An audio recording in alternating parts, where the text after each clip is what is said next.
Without a great community, it's tough to operate a successful business. And so community is everything, and we try to give back as much as we can and show our appreciation to the people who we live alongside and also serve in our community. Hello, and welcome to the Connect podcast, a podcast by the Holdridge Area Chamber of Commerce.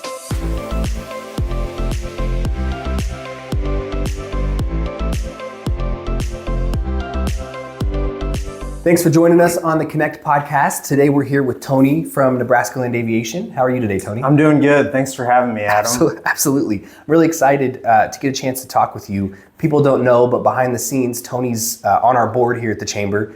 And also, we've worked together on community projects like last year's Swedish Days. So really excited to get a chance to just ask you some questions and get to know you a little bit deeper. So before we get too deep into the interview, tell us a little bit about NebraskaLand Aviation and what you do. Yeah, so NebraskaLand Aviation has been around for a long time. It was actually started in the mid-1960s by a guy named Dave Harrington. And so it's been in Holdridge for a long time. Over the years, it's been passed down throughout several different families. Most recently, my family in 2007 came to Holdridge and became a part of the business. But it's always been an aerial application business first and foremost. And then over the years, we've continued to add new services for the people that we serve, such as retail chemical and fertilizer sales, ground application of chemical and fertilizer, and then most recently a drone division as well. So we're getting into that too. That's amazing. Yeah. So you say you came here in 2007. Where are you originally from? Well, I'm originally from Indianola. That's where most of my family is originally from, is Indianola, Nebraska. But when my dad and mom, Amy, came to Holdridge, they moved from Kearney. So. Oh, okay. Yep. What do you think the role aviation plays is in agriculture currently? Aviation and agriculture is very important. You get to a certain point in the year where crops are just too big to really get in there with a ground rig, but you need to go apply a certain product like a fungicide or an insecticide, even nutritional products. There's really only two ways that you can do it at that point, and it's through a pivot or through an airplane. And so I think aviation especially has an important role in agriculture, and we continue to see that every year. There's always new challenges that arise, whether it be a bug, some sort of insect, a fungus. Yeah. Mother Nature is always evolving and throwing new challenges at us, and so aviation is an important way that we're able to help control some of those different problems that we encounter. Yeah. Recently, we had a chamber meeting out at the hangar, and really cool for those that don't know, but one of the cool parts that I got to see was some of those planes up close. When you're on the ground and you're looking up, they don't look so big, but when you're right next to them, they're still big planes. What is something that most people don't realize about the aerial application industry, or what other industries you guys are involved in there? Yeah, I think something that catches people off guard a lot of times about ag aviation in general is just the amount of time and effort that it takes to make an aerial application happen and make it successful, because success is the most important part, right? But there's a lot of maintenance that occurs in aviation. For example, a spray plane, every 100 hours of use, it has to be completely gone through and checked by a certified technician. The pilots of the airplanes have to get an annual medical examination before they're allowed to go spray. And then once you've got all of that taken care of, there's a lot of work that goes into the planning process when it comes to making the application happen. So taking things into account like wind direction, wind speed, surrounding variables, houses, power lines, wind turbines, things like that. Those are all things that you need to take into account before you just send an airplane out to go spray a field. So there's a lot of time, a lot of planning, a lot of maintenance that goes into each application to make sure that they're successful. Yeah, that makes a lot of sense.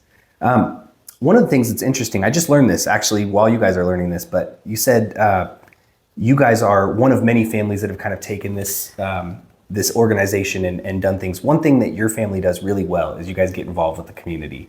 And that's multiple different ways. You guys, like I said, we talked about the Summer Sunset concert at the Midsummer Festival last year, but also you guys have done wrestling meets out at the hangar. Tell me a little bit about that. Yeah, that was really cool. So my little brother Derek is actually a junior at Holdridge High School this summer, and so he wrestles. He's on the wrestling team, and we hosted one of the wrestling duel events at the hangar this past winter, which was a lot of fun. It was really cool. But we try and be as involved as we can within the community. You know, without a great community, it's tough to operate a successful business. And so community is everything, and we try to give back as much as we can and show our appreciation to the people who we live alongside. Yeah. And also serve in our communities. That's amazing. You know, often when people think about agriculture, they think farms and fields, but there are a lot of ag-related businesses. What are some key non-farm businesses that help drive ag in this area? Well, there's a lot, especially in this area. I mean, Phelps County, a lot of people don't realize it, but Phelps County is one of the top 5 counties in the state in terms of just overall agricultural production. So really everywhere you look around the county, there's a business that is some way, shape, or form associated with agriculture, whether it be, you know, the farm, obviously, which is where all the magic happens, to the insurance companies, the grain elevators, the retailers, the irrigation companies, the vehicle dealerships. Yeah. You know, I mean, everybody in the community is involved in agriculture in some way, shape, or form when you really sit back and look at the big picture. So ag is a huge part of Phelps County. I always say it's the backbone of Phelps County. Mm-hmm. And it seems like, you know, when farmers are doing well, the county of Phelps is doing well too. That's right. So businesses thrive when prices are good in agriculture and farmers are doing well. Yeah, no, I totally agree. What opportunities do you see for ag and aviation for the future? A lot. That's something that we talk about all the time at NebraskaLand, is just how pilots in general, ag pilots, are starting to get older. I think the average age of an ag pilot right now is 55 years old. Wow. And so as those guys are, you know, nearing retirement, we need a younger generation of pilots to step in and carry the torch. And so there is a lot of opportunity in ag aviation right now. If you're a young kid coming out of high school and you're thinking about what your career path is going to be, I would take a long, hard look at agriculture and ag aviation in general. You know, there's a lot of different ways that you can go about doing it. There's a lot of programs outside of a 2 or a 4-year college where you can go and get all of your certifications and all of your licenses to become an ag pilot. But yeah, between that and just all the new technology, drones are a hot topic right now. Those are going to continue to evolve each and every year. There's always new technology on the airplanes, updated GPSs, flow control equipment. I mean, there's just new and more advanced things that are coming out each and every year. So I think there's a lot of opportunity in agriculture and ag aviation specifically. Yeah. One really hot topic right now in business in general is AI. Mm-hmm. Is that breaking into that industry at all currently, or do you see that breaking in the future? I think it will eventually, and there's probably some things that are happening behind the scenes right now that I don't even know about. It seems like ag, for some reason, we're a little bit slower to adopt some of the newer technologies. But I think eventually AI does have a place in agriculture. I guess one thing that does come to mind where people might already be utilizing it is there's some apps you can download on your phone when you're out scouting fields for weeds and insects. And if you send a picture of that weed or that insect into the app, mm-hmm. it will identify what it is. Yeah, so that's cool. I think there is already some things like that are happening with mm-hmm. AI. But AI is going to be important across the board in every industry moving forward, I think. Yeah, I agree. So we've talked about drones, and then this app you're talking about now. You're starting a new venture, is that correct? Yeah. New venture, I guess you could say. Yeah. tell us a little bit about what you can tell us currently. Yeah, well, without getting too deep into the weeds on it, ag retail is a fun industry, but it also comes with a lot of administrative challenges, right?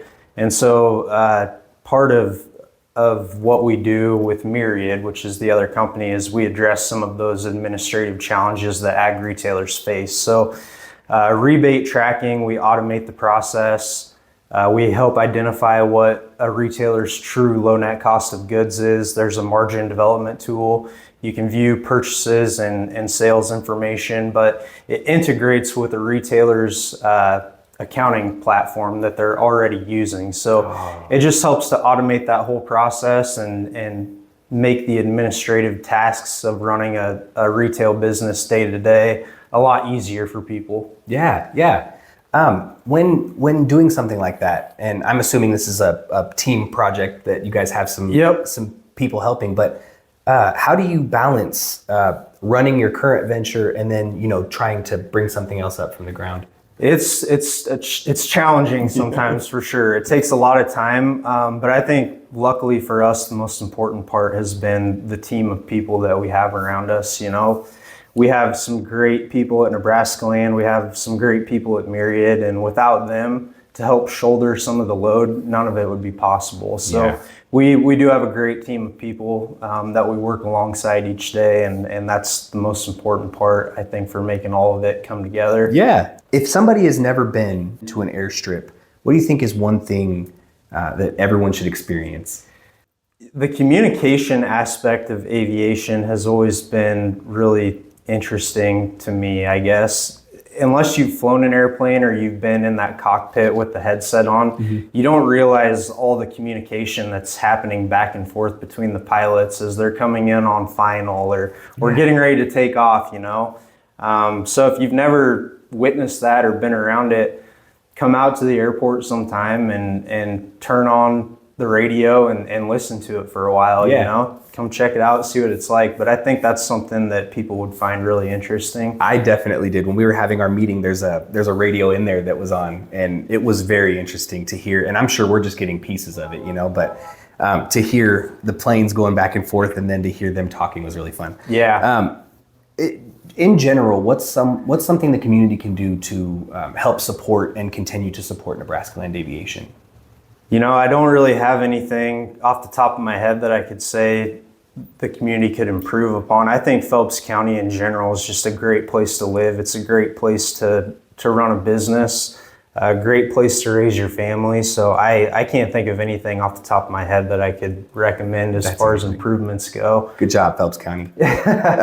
One last question I like to ask all of our guests is just one piece of business advice or life advice that you'd like to leave our audience with. Yeah, I'm not probably a very good one to give advice because I'm still young and learning myself, but one thing that I have picked up over the years is build a network of people who you strive to become, Yeah. The more mentors, the better network of people who you can have around you to ask questions and learn from, the better off you're going to be. And so I think no matter what industry you're in, having a network of people and mentors is a cheat code in some sense. That's so valuable. One of my favorite, I don't remember who says it, I wish I could, but one of my favorite quotes is, if you're the smartest person in the room, you're in the wrong room. Yeah. So I love that. Yeah, absolutely. Well, Tony, thank you so much for meeting with us. I really appreciate just getting a chance to sit down with you. We don't get to sit down enough, even though we're working constantly on stuff. So I really appreciate you taking the time. Yeah, thanks for having me, Adam. Absolutely.